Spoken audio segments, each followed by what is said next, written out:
अप्रैल का महीना चल रहा है और चारों तरफ बोर्ड एग्जाम्स के रिजल्ट्स की हलचल है। 10वीं और 12वीं के नतीजे आने के बाद खासकर हमारे गांव और छोटे शहरों के छात्रों के मन में एक ही सवाल घूमता है, अब आगे क्या। माता पिता चिंतित है, छात्र परेशान है कि कौन सा फॉर्म भरे, कौन सा एग्जाम दे जिससे सरकारी नौकरी मिल जाए या किसी अच्छे कॉलेज में एडमिशन हो जाए। खासकर जानकारी की कमी की वजह से टैलेंटेड बच्चे भी गलत रास्ता चुन लेते हैं। लेकिन फिक्र मत कीजिए, आज द हिंदी टॉप के इस वीडियो में हम आपके करियर की उलझन को जड़ से खत्म करने वाले हैं। हम आपको 10वीं और 12वीं के बाद होने वाले उन सभी जरूरी एंट्रेंस एग्जाम की जानकारी देंगे जो आपकी जिंदगी बदल सकता है। चाहे आप डॉक्टर बनना चाहते हो, इंजीनियर बनना चाहते हो या देश की सेवा के लिए फौज में जाना चाहते हो, आज की ये महा गाइड आपके हर सवाल का जवाब देगी। नमस्कार, मेरा नाम है चेष्टा नागर और आप देख रहे हैं द हिंदी टॉप।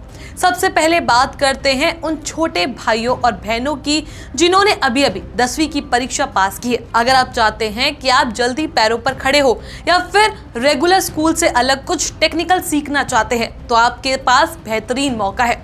पहला है ITI। अगर आपको बिजली का काम, वेंडिंग या कंप्यूटर ऑपरेटर जैसा टेक्निकल काम पसंद है तो 6 महीने से 2 साल का ये कोर्स आपको सरकारी और प्राइवेट दोनों सेक्टर में नौकरी दिला सकता है। दूसरा बड़ा ऑप्शन है पॉलिटेक्निक डिप्लोमा। अगर आप इंजीनियर बनना चाहते हैं लेकिन बीटेक का खर्चा नहीं उठा सकते तो JEE, CUP या दिल्ली CET जैसे एग्जाम देकर आप डिप्लोमा कर सकते हैं, जिसके बाद आप सीधे बीटेक के दूसरे साल में जा सकते हैं।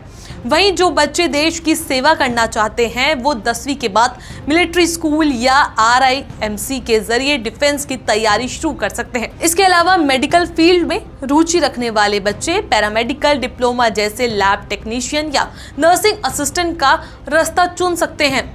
अब आते हैं उन छात्रों पर जिन्होंने 12वीं का पड़ाव पार कर लिया या करने वाले हैं। यहाँ से रास्ते अपनी स्ट्रीम के हिसाब से बढ़ जाते हैं। साइंस वालों के लिए मेडिकल में जाना है तो NEET नीट इकलौता और सबसे बड़ा रास्ता है। वही इंजीनियर के लिए JEE मेन और एडवांस का कोई मुकाबला नहीं। अगर आप दिल्ली यूनिवर्सिटी या BHU जैसे बड़े कॉलेज से सिंपल BSc या BA करना चाहते हैं तो आपको CUT का एग्जाम देना होगा। देश की सुरक्षा के लिए NDA का एग्जाम 12वीं के बाद सबसे शानदार मौका है। अब बात कॉमर्स वालों की। अगर आपको हिसाब किताब में मजा आता है तो CA फाउंडेशन या कंपनी सेक्रेटरी के लिए CSEET बेस्ड है। और हाँ, कॉमर्स वाले भी CUT के जरिए टॉप यूनिवर्सिटी से BCom या BBA कर सकते हैं। हमारे आर्ट्स और ह्यूमैनिटीज के छात्रों के लिए CUET तो है ही, साथ ही TISS BAT जैसा एग्जाम आपको सोशल वर्क के क्षेत्र में करियर बनाने का मौका देता है। अगर आप क्रिएटिव है तो NIFT या NID जैसे एग्जाम देकर अपना डिजाइन की दुनिया में नाम कमा सकते हैं। सिर्फ कोर्स ही नहीं, 12वीं के बाद सीधे सरकारी नौकरी के लिए भी कई रास्ते खुलते हैं। SSC के एग्जाम जैसे CHSL या MTS के जरिए आप केंद्र सरकार में क्लर्क बन सकते हैं। रेलवे में असिस्टेंट, लोको पायलट या टेक्नीशियन की भर्ती भी निकलती रहती है। देश सेवा के लिए अग्निवीर योजना एक नया और जोश भरा रास्ता है, जहां 17 से 21 साल की उम्र में आप सेना का हिस्सा बन सकते हैं। जो छात्र वकालत में जाना चाहते हैं वो CLAT का एग्जाम देकर 5 साल के LLB कोर्स में एडमिशन ले सकते हैं। इसके अलावा होटल मैनेजमेंट, मास कम्युनिकेशन और एनिमेशन जैसे प्राइवेट सेक्टर्स में भी हजारों मौका आपका इंतजार कर रहे हैं। याद रखिए, अप्रैल और मई का ये महीना फॉर्म भरने का सबसे सही समय है।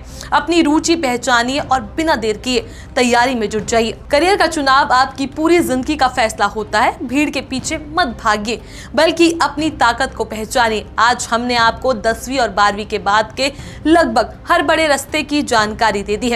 उम्मीद है कि द हिंदी टॉप की कोशिश आपके और आपके परिवार की चिंता को कम करेगी।